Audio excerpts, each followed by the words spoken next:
Hi, samahan niyo naman ako ngayon sa ugbo. Medyo maaga pa nga nang dumating ako sa ugbo ng mga oras na ito. Pero grabe ha, halos lahat na ng stall ay bukas na at ang dami ng tao. And take note, weekdays to mga mare. Grabe nakakatuwa. Ang daming tao, ang daming paninda. Ibang klaseng pagkain. Huy mare, huy pare, halos lahat na ng cravings mo nandito sa ugbo. Aking pag-iikot, eto na, nakakita na ako na pwede kong kainan ang pinoyaki. Yes, mare, takoyaki ang binibenta nila sa halagang 10 piso ang isang piraso at meron rin silang binibentang mango sticker rice sa halagang 100 piso. Kaya ano pa, tara na!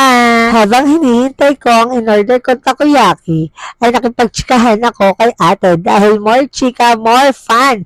Nalaman ko na meron na pala silang 2 branch at ang kuya niya ang owner mismo ng Pinoyaki. At ikaw mismo ang mamimili kung anong gusto mong ilagay sa iyong takoyaki. Meron kang 3 pagpipilian. Meron silang crab, octobits at cheese. Eto na, luto na ang in-order kong takoyaki. Grabe, nakakakilig. Ang dami maglagay ng sauce ni ate girl. At ang isa pang plus point dito, alam nyo kung ano, talagang Japanese mayo ang nilalagay nila. Uy, ay, sinong hindi alam ang talagang pronunciation ng salitang K, kaya Japanese mayo ang tawag. Ako ba o sino ba? O ano, natatakam ka na ba?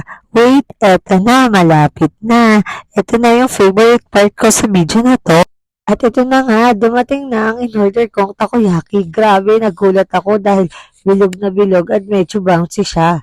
Tignan nyo naman, sa halagang 10 piso, makakatikim ka na ng authentic takoyaki.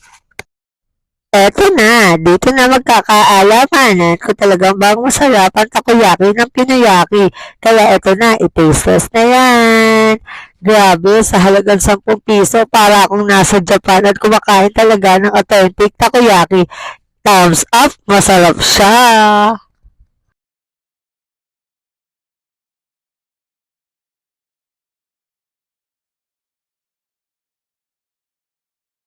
Come and visit here at Ugbo. Here at Pinayaki Store, meron po kaming mga mango sticky rice at authentic at legit na takoyaki. Thank you. See you soon.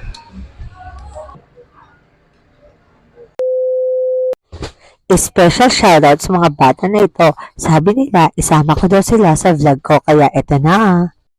And that's all for today. Maraming salamat sa panonood sa aking vlog ngayong araw na ito. God bless you! Kaya ikaw, kung bago ka pa lang at hindi ka pa naka-follow sa aking page, ano pang ginagawa mo? I-follow mo na ako para makapanood ka pa ng kung ano-ano. Yun lang, salamat!